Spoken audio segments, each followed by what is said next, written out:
나의 피투성이 연인 정미경. 됐습니다. 유선이 치켜들고 있는 옷자락 아래로 처음엔 배를 그리고 등까지 유심히 살펴본 의사가 티셔츠 한 자락을 살짝 아래쪽으로 내려주며 의자에 등을 기댄다. 어젯밤엔 붉게 부풀어서 제 살 같지를 않았어요. 유선은 제 목소리가 변명처럼 들린다고 생각한다. 어지러운 손톱 자국만 아니라면 배는 말짱해 보인다. 언제부터 그랬어요? 이틀 전이요. 특별한 걸 드신 게 있나요? 붉은 살 생선이라든가 돼지고기, 치킨, 피자나 햄버거 같은. 아니요. 근래에 야외에 나가시진 않으셨어요? 풀밭에 앉았다든지. 아니요. 이전에 비슷한 증세가 나타난 적은요? 없어요. 의사는 고개를 끄덕이며 처방전을 기록하고 나서 문득 생각났다는 듯 물어보았다. 최근에 갑작스러운 정신적 충격이나 지속되는 스트레스를 받은 적이 있나요? 아니요. 유선은 고개까지 저었다. 의사의 물음에 자신의 머릿속에 순간적으로 떠오른 문장을 털어내기라도 하듯 모든 게 좋아, 너의 모든 것. 그렇게 많이? 이틀 전이었다. 혹시 저를 기억하실지 모르겠습니다. 수화기 속에서 그의 목소리를 듣는 순간 유선은 반사적으로 이마를 찌푸렸다. 불과 열흘 사이에 3번이나 전화를 해놓고는 혹시 저를 기억하실지라니. 남편의 장례를 치른 지 겨우 2달이 지난 여자에게 퇴근 무렵에 걸려오는 낯선 남자의 전화는 상중의 여자가 거리에 입고 나선 빨간 외투처럼 불순해 보인다. 유선의 옆에 나란히 앉아 도서 목록을 정리하고 있던 미스 O는 전화벨 소리조차 들은 적이 없다는 과장된 무심함 속에 궁금함을 감추고 있지만 그녀의 호흡이 호기심으로 달콤하게 부풀어 오르는 것을 유선은 느낄 수 있다. 남편이 죽은 것을 안 옛날 예인이 매일 전화하는 것이라고 짐작하거나 혹은 매번 다른 남자가 전화하는 것이라고 생각할 수도 있을 것이다. 혼잣말처럼 중얼거렸다. 알 수 없는 사람이네. 무슨 일인지. 자꾸만 만나서 얘기하겠다고 그러니 그쪽에선 남편을 아는 모양인데. 혹시 김주연 선생님 책 낸 곳 아니에요? 어제 제가 받았을 땐 무슨 출판사라고 하는 것 같던데. 미스 O는 눈을 빛내며 그렇게 되물었다. 미안하지만 미스 O, 정리 좀 해줄래요? 한 번은 나가봐야 할 것 같아. 그래요 언니, 퇴근 시간도 다 됐는데 뭘. 친절에 대한 보답으로 내일은 남자와 만나 나누었던 대화 내용을 다 들려주고서야 일과를 시작하게 될 것이다. 등 뒤에서 바람이 분다. 유선은 걸음을 멈추고 숲속의 어둠을 잠시 들여다본다. 그의 손길을 닮았어. 가끔 장난스럽게 긴 머리를 마구 휘저어 놓곤 하던 그의 손. 아니다. 그의 손은 훨씬 따스했지. 그리고 늘 손가락으로 다시 빗질을 해주었는데.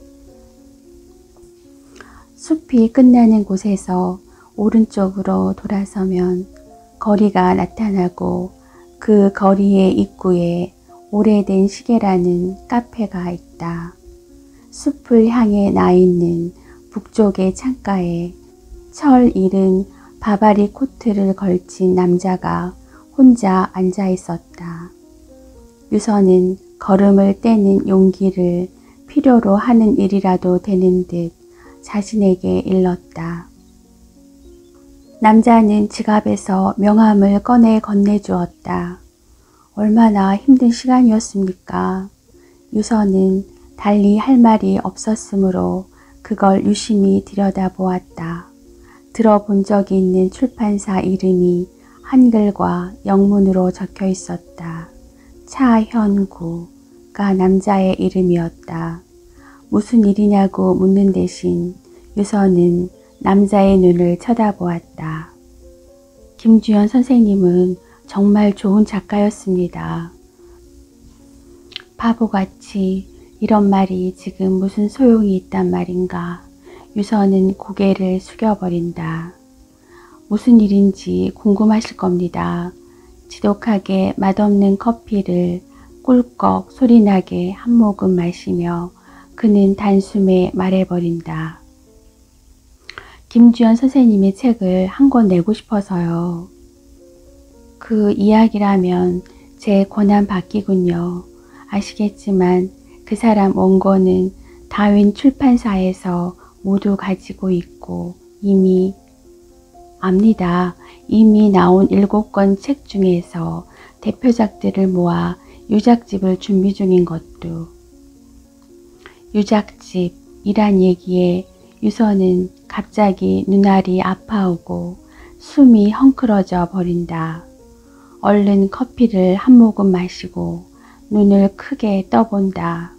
눈 속으로 차오르던 물기가 가까스로 코 속으로 가라앉는다. 출판하는 사람의 입장이 아니라 독자로서도 김주연 선생은 이대로 묻혀버리기에 너무 아까운 작가입니다. 그것들을 모아서 꼭 묶어보고 싶습니다. 그런 자료들이 남아있는지도 모르고 있다 하더라도 그건 그 사람의 압니다. 그 글들은 그의 내밀한 기록들이고 그걸 누군가에게 보일 수 있는 건 본인만의 고유한 권한이라는 것. 당신은 모르는 게 없군요. 유서는 말을 목구멍으로 삼킨다. 그리고 이제 그 권한은 부인에게 상속된 것입니다. 그가 쓴 편지라면 대부분 우리가 연애할 때 주고받은 사적인 것들이고 일기에 관해서라면 그이는 생전에도 저에게 그걸 보여준 적도 저도 그걸 보려 한 적도 없어요. 무슨 얘긴지 아시겠지요? 그리고 그 사람이 남긴 글들 몇몇은 연필로 노트에 구상만 해놓은 것도 있을 테고 몇 편은 컴퓨터에 이런저런 분량으로 남아 있을 수도 있지만 일기와 마찬가지로 발표하기 전에는 제게조차 그걸 보여준 적이 없어요. 유서는 유리컵에 담긴 미지근한 생수를 한 모금 마셨다. 당연한 말을 하는 게 왜 이렇게 힘이 들까? 그게 그 사람 성격이에요. 말씀하시는 뜻은 잘 알겠습니다. 그렇지만 그의 일기나 편지를 세상에 내놓자는 것이 천박한 호기심에 기대겠다는 것이 아니라는 것은 알아주셨으면 합니다. 그렇겠지요. 열어놓은 창에서 바람이 들어왔다. 마르크스의 서간집이나 중세를 살았던 아벨라르와 엘로이즈의 편지를 지금 우리가 읽을 수 있다는 건 놀라운 일 아닙니까? 그들이 남긴 편지가 아직도 전율을 줄 수 있는 건 그것들이 오히려 대중에게 보일 것을 의식하지 않았기에 뜨거운 마음으로 쏟아낸 것들을 냉철한 이성의 시선으로 다시 수정하지 않았기 때문이 아닐까요? 김주연 선생님의 글은 아름답습니다. 그가 쪼개놓은 삶의 단면들은 생생한 슬픔을 전해줄 것입니다. 다듬어지지 않은 대신 그의 체온과 호흡을 느낄 수 있는 글들일 것입니다. 생각해보지 않은 일이라. 그리고 아직은 사람들이 그를 기억하고 있을 동안 아직은 따끈한 그 글들을 책으로 한번 만들어 봅시다. 그의 9번째 책이 될 것입니다. 최초의 인간이라는 책을 읽어보셨나요? 유서는 고개를 저었다. 까미 사후 30년 만에 미발표 원고를 모아서 낸 책이죠.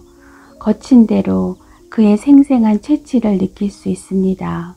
육필로 된 교정 흔적을 바라보고 있으면 가슴속에 싸한 슬픔이 밀려옵니다. 많이 여의셨네요. 네? 2년 전 프레스 센터였죠. 시상식에서 인사를 나눈 적이 있습니다. 김주연 선생, 내 대학 2년 후배입니다. 그보다는 그의 글을 좋아하는 독자였죠. 따님은 지금 7살이에요. 벌써 안 돼. 이 사람이 아무리 그럴듯한 이유를 들이대더라도 그 사람은 화를 내고 슬퍼할 것이다. 혹 그럴 수 있다면 일기나 사적인 편지를 남에게 보인다는 건 뺨이라도 후려치고 싶을 만치 뻔뻔스러운 일이라고 생각할 것이다. 유서는 빨리 이 사람과 헤어지고 싶었다. 생각해보고 제가 전화를 드리겠습니다. 탁자 위에 명함을 집어들며 유서는 그러나 이 남자를 다시 만나는 일은 없을 것이라고 생각한다. 좋은 방향으로 결정해 주시리라 믿습니다. 그리고 이건 남자는 안주머니에서 봉투를 하나 꺼내서 탁자 위에 내려놓았다. 유선이 무어라 말하기도 전에 남자는 짧은 목례를 하곤 재빨리 일어나 카운터에서 찻값을 계산하고 나가버렸다. 유선은 그걸 손에 들고 거리로 나왔다. 남자는 흔적이 없었다. 멍청하게 이걸 받고 말다니. 유선은 눈을 꾹 한번 감았다. 뜬다. 결정적인 순간을 놓쳐버린 흐리멍텅한 자신에게 짜증이 난다. 퇴근 시간의 거리는 놀랍도록 생기가 넘쳤다. 건너편의 유리로 된 건물벽에 밤의 풍경이 심해처럼 일렁이며 매달려 있다. 살아있는 사람의 생기가 이토록 아름다운 것이었던가. 유서는 건물 모퉁이에 가까스로 서 있는 자신이 죽은 자들의 세계에서 온 것처럼 어색하고 부끄럽다. 자신과 세상 사이에 투명하고 두꺼운 유리, 자신은 통로를 찾을 수 없는 유리 칸막이가 놓인 것 같다. 혹을 떼기는커녕 이제는 그 사람의 전화를 기다려야 하는 형편이 돼버렸어. 유서는 손에 쥐고 있던 봉투를 핸드백 속에 넣었다. 한숨이 나왔다. 힘든 것일까? 아직은, 지금은 아니야. 당신이 없어서 힘들다고 말하고 싶지 않아. 아직은 당신이 그립지 않아. 당신 알아? 그리움보다 강한 미움 말이야. 슬픔보다 더한 미움. 그런 게 있어. 사람들은 날 괴롭히는 게 그리움과 슬픔이라고 생각하겠지만 아니야. 지금은 미움과 부끄러움이야. 왠지는 몰라. 그런데 당신은 믿고 난 부끄러워. 왜 믿고 부끄러운지는 내가 되어봐야 알 거야. 그렇게 갑자기 떠나면서 그것도 다른 사람에게서 그 소식을 들어야만 했어? 내가 뭘 잘못했기에. 3번의 벨이 울린 후에야 전화를 받는 건 유선의 오래된 습관이었다. 그날 밤 2시가 지난 그 시각에 벨이 울렸을 때, 그러나 유선은 설핏 든 잠에서 끌려나와 처음 신호가 울리자 바로 수화기를 들었다. 그는 모임이 있어 좀 늦을 거라고 아침에 얘기하고 나갔었다. 감기 기운이 있는 아이를 끌어안고 일찍 잠이 들었었다. 불길한 예감 같은 건 없었다. 수화기 속에선 자동 응답기 기계음과 흡사한 목소리가 들려왔다. 여자였고 기계음은 아니었다. 김주연 씨 댁입니까? 그런데요. 김주연 씨 사망입니다. 그 목소리는 너무도 비현실적이어서 현실적인 어떠한 질문도 할 수 없게 만드는 목소리였다. 병원 이름과 위치를 얘기하고는 전화는 끊어졌다. 어쩌면 한 사람의 죽음을 그런 식으로 알려줄 수 있는 것일까? 아니, 어쩌면 그 사람은 그런 식으로 가버릴 수 있단 말인가? 그 시각에 그는 왜 문호리에 갔던 것일까? 수화기를 내려놓는 순간 전화벨 소리를 듣기 직전에 꾼 꿈의 마지막 장면이 떠올랐다. 파티가 열리고 있었다. 넓은 홀에는 사람들이 넘쳐났다. 음료수와 음식 접시를 담은 카트를 밀고 다니는 남자들은 무섭도록 무표정했다. 유서는 아무것도 입에 대지 않았다. 아는 사람도 모르는 사람도 있었다. 유서는 들고 있던 작고 검은 핸드백을 잃어버렸다. 그걸 찾으러 건물에 여기저기를 헤매고 다녔다. 파티에 온 것을 후회하며 핸드백 하나를 잃은 것 치고는 너무 절망적인 기분이었던 것 같다. 그토록 방이 많은 줄 몰랐다. 여자들이 많이 모인 어떤 방에서 아는 사람을 만났다. 오래전에 암으로 죽은 여자였는데 하는 생각을 꿈속에서도 했었다. 눈자위가 퀭하고 보랏빛으로 변해 있었다. 그 여자에게 왜 얼굴이 그러냐고 묻지 못했다. 핸드백을 찾지 못한 채로 전화벨 소리에 잠을 깼었다. 그가 누워있는 병원에 도착했을 때 주차장은 어둡고 추웠다. 아니, 추웠을까? 한여름이었는데 아무래도 추웠던 것 같다.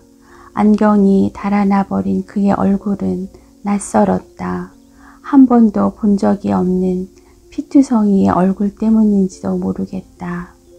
가족들에게 전화를 하며 자꾸만 엉뚱한 번호를 누르는 손가락이 눈에 보이게 떨리고 있었다.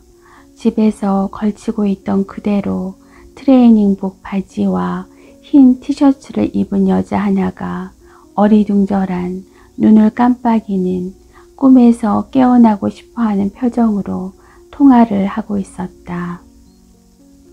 누워있는 그의 얼굴을 보았는데도 조금의 현실감도 없었다.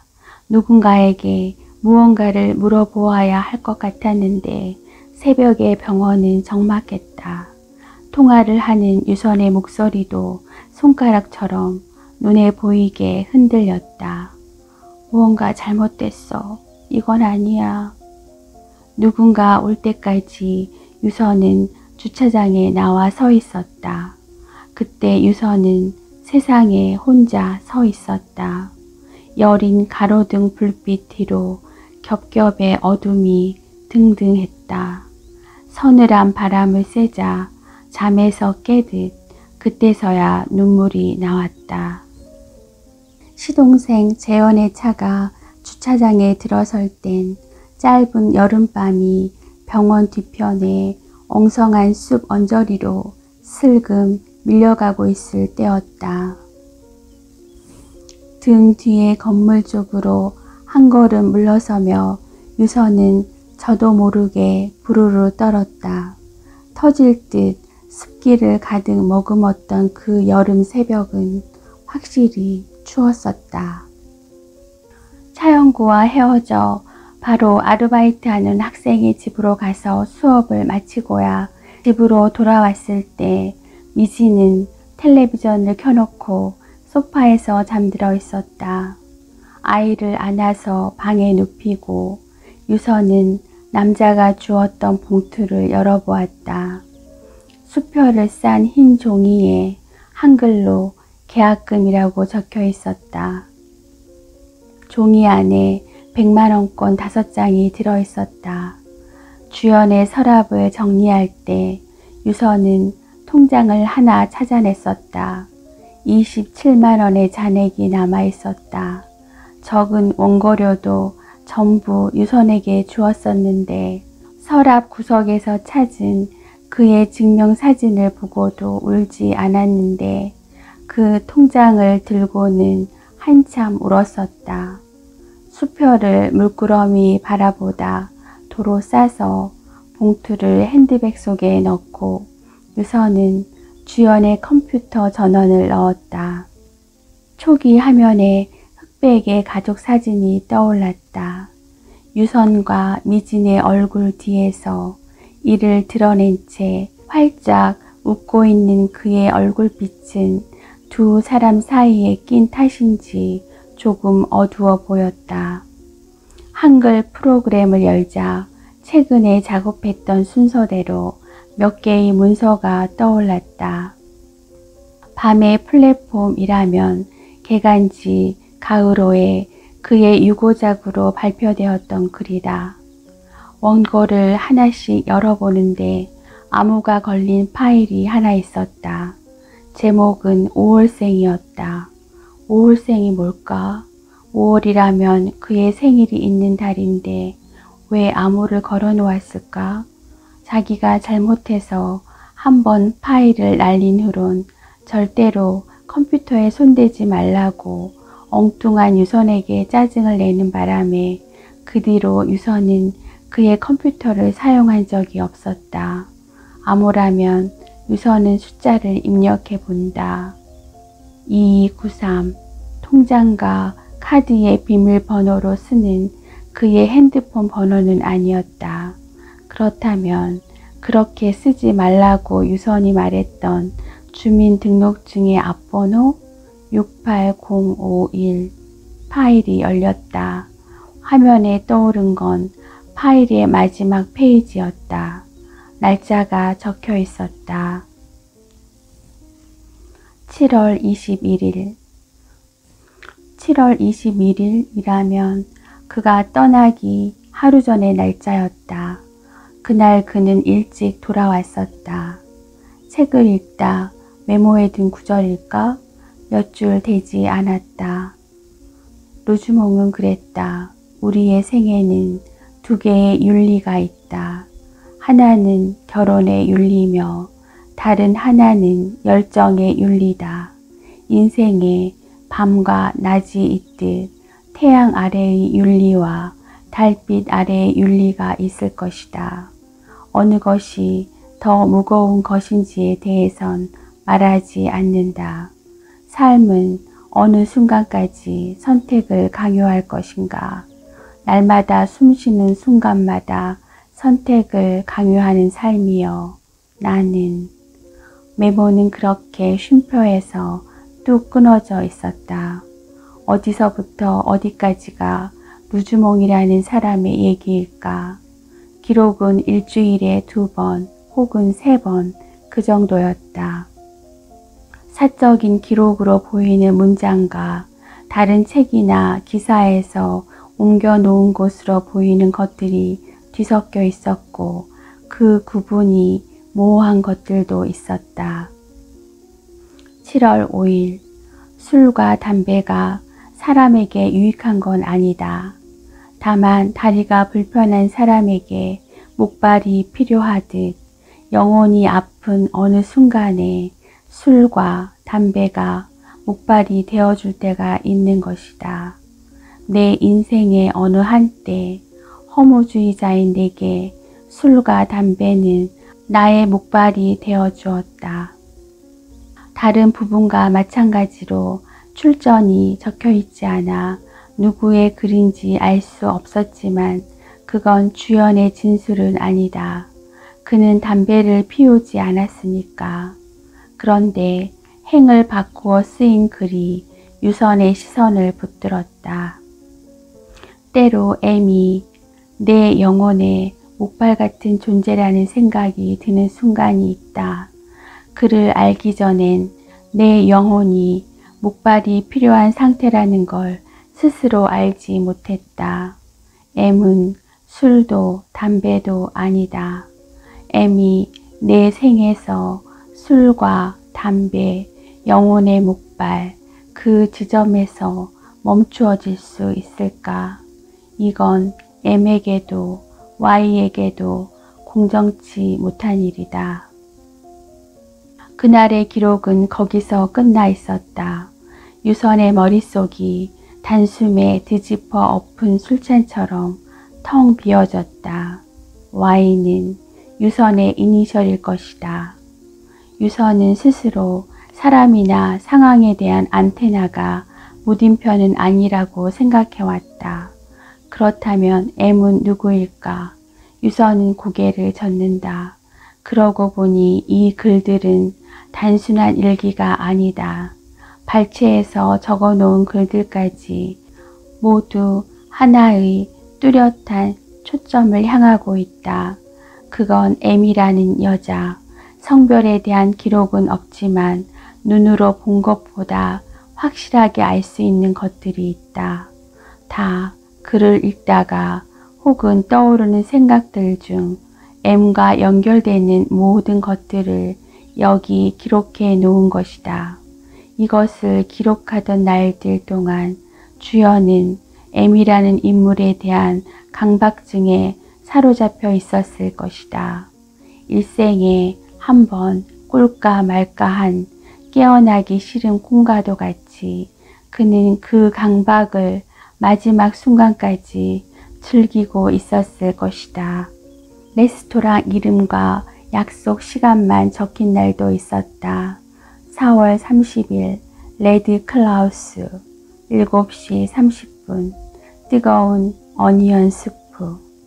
기억하고 싶은 건 스프의 뜨거운 뿐이었을까? 그의 기록에는 극도의 절제와 결코 절제할 수 없는 과잉된 정서가 행복하게 불화하고 있었다. 몇 줄의 뜬금없는 대화체로만 된 기록도 있었다. 나의 어디가 좋아? 모르겠어. 말해줘. 모든 게 좋아. 너의 모든 것. 그렇게 많이? 고개를 갸웃하며 믿을 수 없다는 듯. 나의 어디가 좋아? 그 질문은 유선이 기억하는 질문이다. 아주 오래전 유선이 했던 질문이다. 그렇지만 그렇게 많이는 유선의 대답이 아니었다. 모든 여자들은 그렇게 묻는 것일까? 나의 어디가 좋아? 그때도 그는 너의 모든 것이라고 말했던가? 잘 기억나지 않는다. 너무 오래전의 일이었다. 그렇게 많이? 라고 묻지 않았다. 믿을 수 없다는 듯 고개를 갸웃하지도 않았다. 그의 사랑은 너무도 견고해서 일생을 끌로 긁어도 닳아지지 않을 바위 같았으므로. 언제부턴가 유선은 제 몸을 긁고 있었다. 가려움은 가슴속의 분노처럼 처음엔 미약하게 나중엔 스스로 걷잡을 수 없이 그렇게 폭발되었다. 왼손을 옷 속으로 집어넣어 배를 긁어대며 오른손으로 마우스를 움직였다. 최초의 기록은 4월부터 시작되었다. 그것은 그러니까 냉정하게 얘기하자면 100일 동안의 사랑의 기록이었다. 그리고 그 기록 속에 유선은 Y라는 이니셜로 딱 한 번 등장했다. M이라는 이니셜도 한 번 등장한다. 그러나 그 글을 온통 지배하고 있는 것은 Y가 아니라 M이다.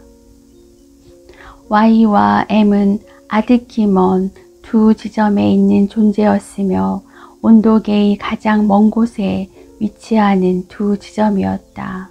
하나는 그에게 구심력으로, 하나는 우울한 원심력으로 존재하고 있었다.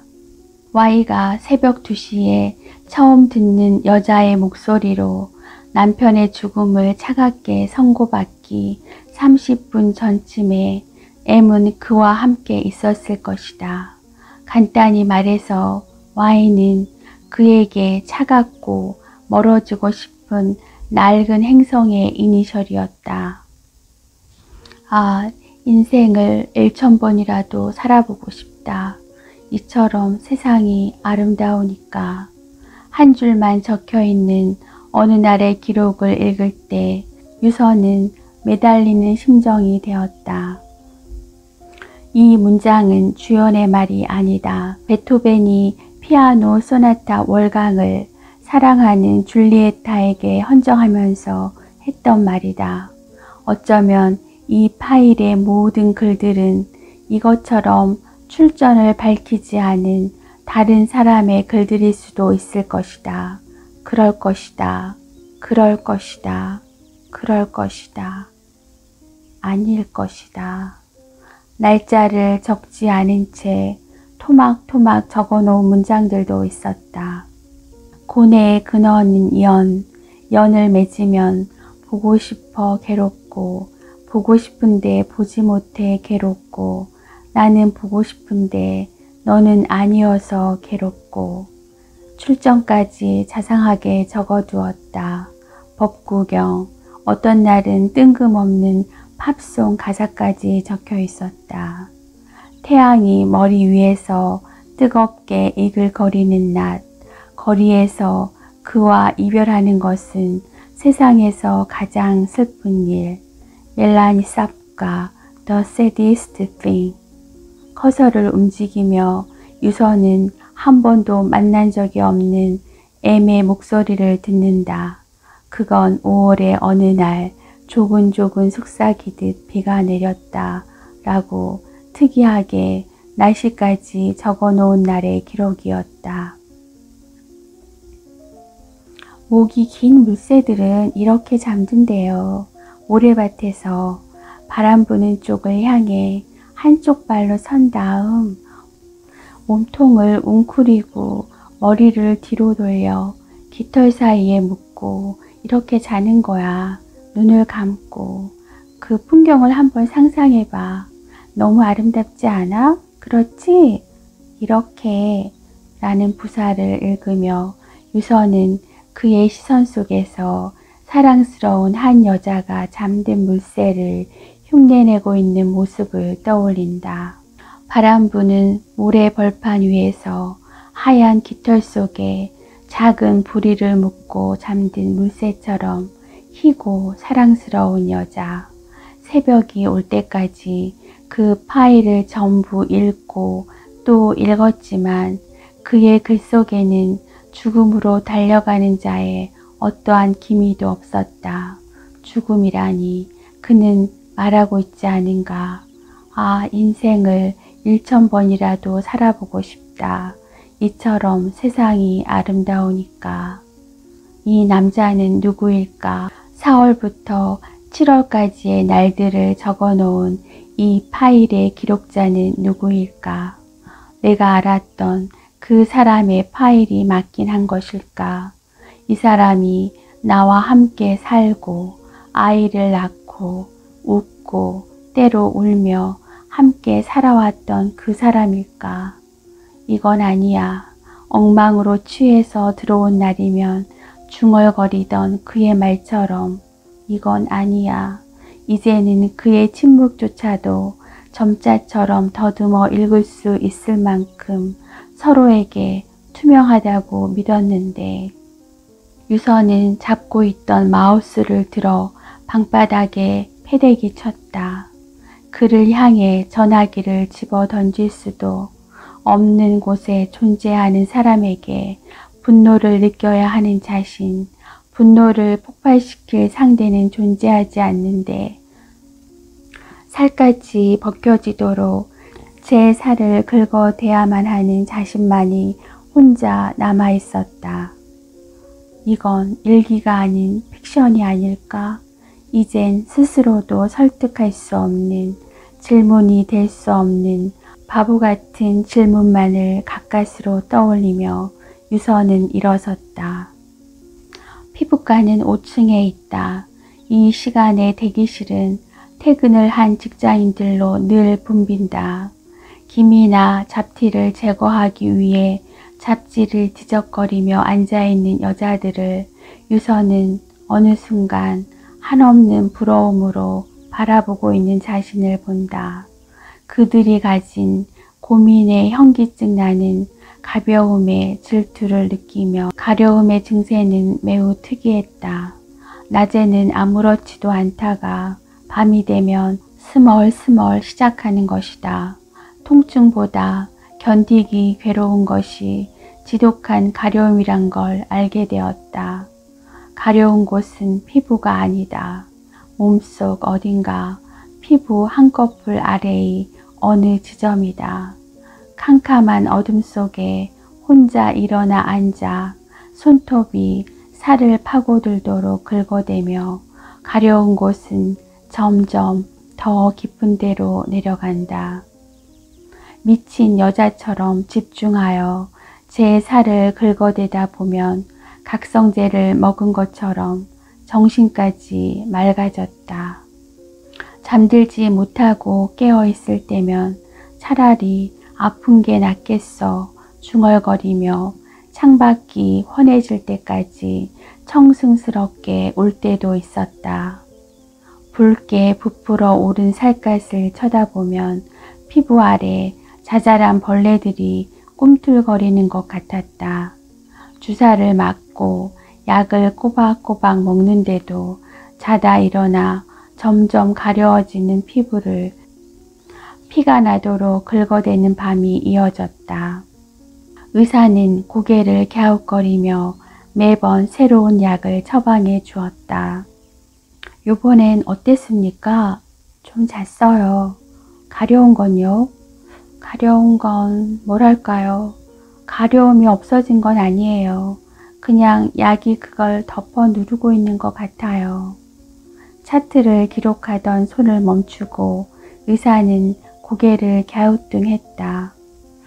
체질에 따라 개인차가 있긴 하지만 이상하군요.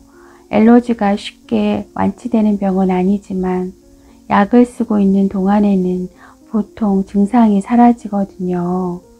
혹시 의사는 펜을 내려놓고 두 손을 깍지 끼며 등받이에 몸을 기댄다. 한번 생각해 보세요. 최근에 심한 스트레스를 받거나 한 적이 있습니까? 정신적인 충격이 신체적인 현상으로 나타날 수 있거든요.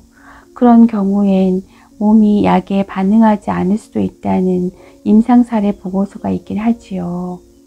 아니요, 그런 일은. 아무런 표정의 변화 없이 유서는 그렇게 잘라 말한다. 초조해하지 말고 계절이 바뀌기를 기다려 봅시다. 가려움은 계절이 바뀌어도 쉬이 낫지 않을 것이다.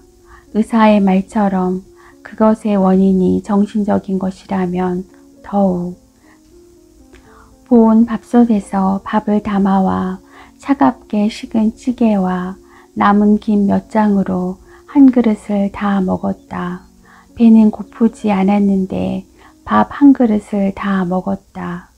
어두움, 차가움, 배반당한 정절, 만져지지 않는 존재감, 익숙했던 만큼 낯설어져 버린 남자, 지독하게 가려운 육체, 그 모든 가슴에 가득 찬 것들 위로 미지근한 밥을 밀어 넣었다. 딸 아이를 안아서 침대에 눕히고 옆에 누웠다. 눕자마자 맨살에 털옷을 입은 듯 살같이 스멀거리기 시작했다. 모든 감각은 사라지고 가려움만 남는다. 약 한 봉지를 꺼냈다. 미량이긴 하지만 극약 처방이니까 가렵다고 연달아 드시지 마세요. 의사가 그런 말을 했던 것 같다. 개자식, 가려움 하나를 못 고쳐. 물을 머금고 밥만 먹을까 하다가 한 봉지를 털어 넣었다. 잠을 자야만 했다. 여보세요? 그 남자였다. 이제는 혹시 저를 기억하실는지 따위의 말은 하지 않았다. 자신이 오래된 시계에 와 있으며 퇴근 시간까지 기다리겠노라는 남자의 목소리는 약간 느긋한 것처럼 느껴졌다. 찻집 안은 사람들로 가득했다. 차영구는 통화 중이었고 눈인사를 하며 앞자리를 가리켰다. 금요일 저녁이었고 대부분 연인들이었다. 자료를 좀 찾아보셨습니까? 유서는 대답 대신 핸드백 속에서 봉투를 꺼내 남자 앞에 밀어넣는다. 여전히 그가 원하지 않을 것이라고 생각하고 있군요. 센세이셔널리즘은 그 사람이 가장 싫어했던 거예요. 그 사람의 죽음을 책 광고로 쓰고 싶진 않아요. 유선의 목소리는 폐허의 건물 속 낡은 배관에서 배어나오는 녹물처럼 겨우 띄엄띄엄 흘러나온다. 자신의 목소리는 컴퓨터 파일을 열어보기 이전의 진실만을 말하고 있다. 너의 모든 것, 그렇게 많이? 유서는 한순간 그에게 모든 걸 말해버리고 싶다. 그의 이면, 그의 열정의 윤리, 그의 M에 대해. 그는 내 남자가 아니거든요. 난 상속권이 없어요. 유선의 속에서 뜨거운 덩어리가 밀려 올라와 목구멍을 틀어막는다. 남자는 제 앞에 놓여있던 봉투를 유선 쪽으로 밀어낸다. 주제넘은 얘기지만 구립도서관에 근무하면서 따님과 살아가기가 수월하지 않을 겁니다. 남자는 늘 그랬듯 유선의 대답은 듣지도 않고 휘적휘적 걸어가 찻값을 내고는 나가버렸다. 그것은 지난 여름의 4월 동안 유선이 겪어내야 했던 혼란과는 또 다른 것이었다. 대부분의 빈소가 그러하듯 급하고 준비되지 않은 채 차려진 그의 장례식에서 유선이 느꼈던 그 감정들, 그때 제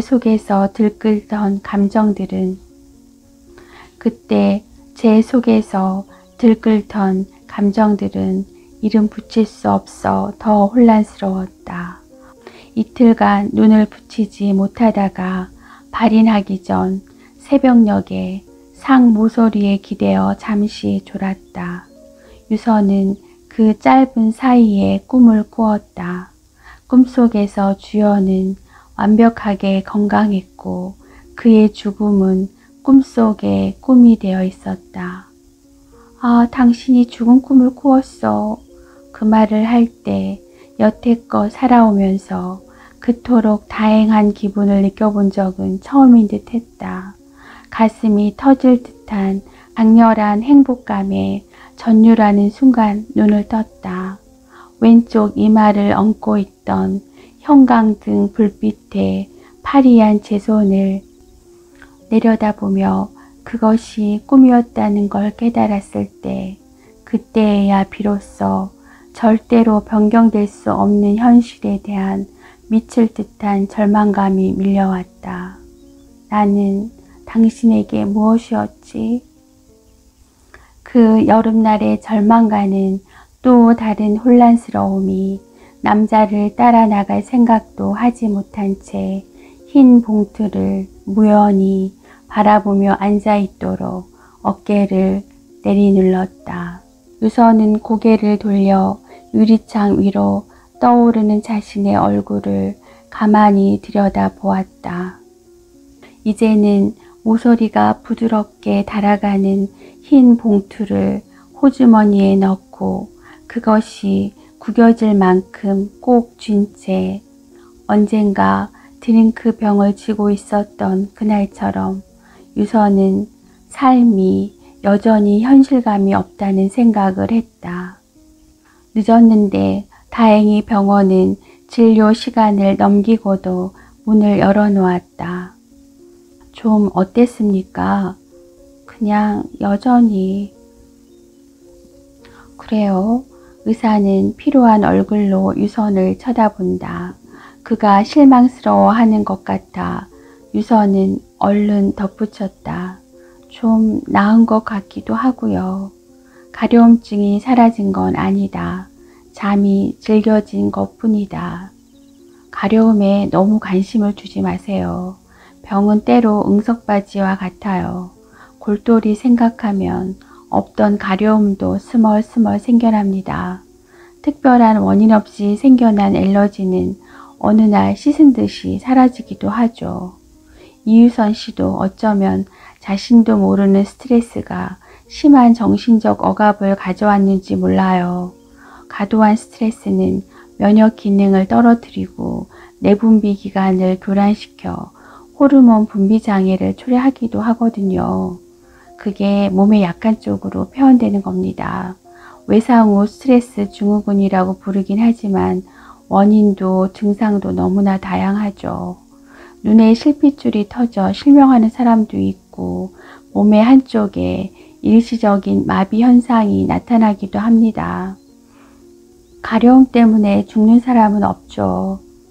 그렇지요? 유선은 조금 웃었다.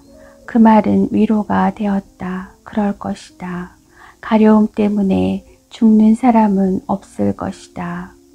그래서 유선의 몸은 죽을 것만 같은 고통을 가려움으로 바꾸어 버렸을 것이다. 줄지어 서 있는 서가 사이로 가을 햇살이 깊숙이 들어와 있다. 그의 책들이 꽂혀 있는 칸 앞에 가서 그의 첫 번째 창작집을 뽑아들었다. 처음 만들어진 그 책을 들고 집에 들어왔던 날의 그를 기억한다.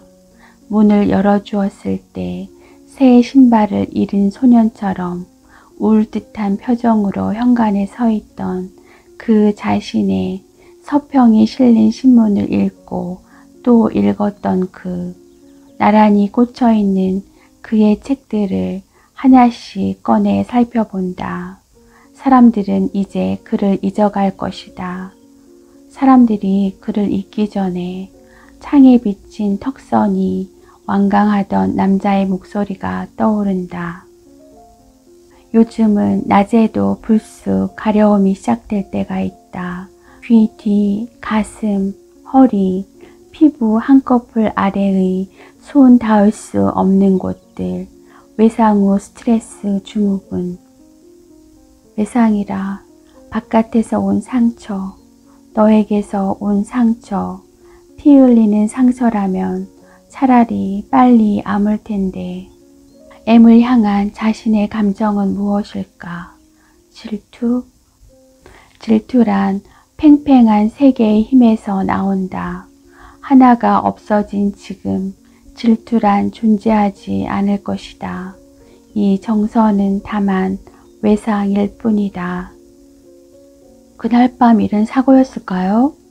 무슨 말인지 하는 표정을 읽고는 그는 유선을 빤히 쳐다보았다. 그 무렵 김 선생에게 무슨 특별한 고민 같은 건 없었나요? 고민이라뇨? 유선은 거짓말을 들킨 것처럼 순간 얼굴이 붉어졌다. 남자의 눈빛은 간절하다. 그는 자신이 기획한 주연의 책에 새로운 드라마를 하나 더 첨가하고 싶어진 모양이다. 유선은 그의 시선을 피한다. 그의 눈빛과 마주친다면 어느 순간 제 속에 있는 모든 걸 쏟아내버릴 것만 같다. 자살이라니 천만에 할 수만 있다면 1000번을 살고 싶었던 사람이에요. 그 사람은 차라리 자살이었다면 내 머릿속이 이토록 복잡하진 않겠어. 차 선생님은 인생을 1000번이라도 다시 살아보고 싶었던 순간이 없었나요? 비가 시작되기 전에 먼저 바람이 불었다. 검은 구름이 겹겹이 모여들더니 저녁이 온 듯 갑자기 어두워졌다. 바람 끝에 마른 번개가 쳤다. 일찍 온 어둠 속에서 번개는 하늘을 길고 선명하게 갈랐다. 쏴 소리부터 먼저 대기를 채우더니 비가 쏟아지기 시작했다. 처음부터 장대비였다. 풍경도 눈보다 먼저 마음의 눈으로 들어오는 걸까? 그가 가고 2달이 지났다. 외상 후 스트레스 증후군, 의사의 말이 맞다면 가려움은 이 약으로 낫지 않을 것이다. 핸드백을 뒤져 차영구의 명함을 꺼내 버튼을 꾹꾹 눌렀다. 저 이유선입니다. 아, 그녀의 전화가 뜻밖이라는 듯 그는 짧게 내뱉었다. 전화 괜찮으세요? 괜찮아요. 얘기하세요. 올림픽대로에 있어요. 도로가 막혀서 거의 서 있는 거나 마찬가지예요. 차 선생님, 그 사람이 남긴 것들 말이에요. 그는 유선의 말을 기다리고 있다. 그의 파일을 열어봤어요. 당신 말처럼 일기가 있더군요. 차 선생님, 네, 말씀하세요. 지난번에 그런 말씀을 하셨죠. 그의 죽음이 사고가 아닐 수도 있다는. 제가 마음 상하게 해드렸나 봅니다. 그게 아니라 확실한 건 이제 누구도 알 수 없는 거지만 그 사람이 어떤 예감을 가졌던 건 아닌가 싶어요. 무슨 말씀이세요? 그의 파일을 열어봤어요. 널 위해서가 아니야. 당신은 내 속에서 마지막 보여주었던 그 모습처럼 나의 피투성이 연인으로 남아있어야 해. 지나고 보니 어떤 일도 일어날 수 있는 게 인생이고 어떤 일도 견뎌내는 게 인간이더라. 뭘 못 견디겠어. 오늘 밤 돌아가 당신 파일을 열어 하나하나 딜리트 키를 누르고 가려움도 딜리트 키를 눌러버리고 그렇게 견뎌볼까봐 차갑긴 하겠지만 마지막 보았던 당신의 얼굴을 껴안고 말이야. 당신은 언제까지 나의 연인으로 남아있어야 해. 당신이 특별히 가혹한 사람이란 생각은 안 해. 모든 연인은 더 사랑하는 자에게 잔혹한 존재이니까. 사랑이 아름답고 따스하고 투명한 어떤 것이라고는 이제 생각지 않을래. 배신과 후회가 없다면 그건 사이보그의 사랑이 아닐까 싶어. 대개 사랑이라고 부르는 것들 속에 진짜 사랑은 빠져있는 게 아닐까 싶어. 사연구는 대답 없이 다음 말을 기다렸다. 말끔하게 정리가 되어 있었어요. 누군가가 열어보길 기다리고 있었던 것처럼요. 이미 발표된 글들 외엔 일기도 쓰고 있던 작품도 없었어요. 유리창에 비친 제 얼굴에게 유선은 물어보았다. 어떻게 그럴 수 있을까요?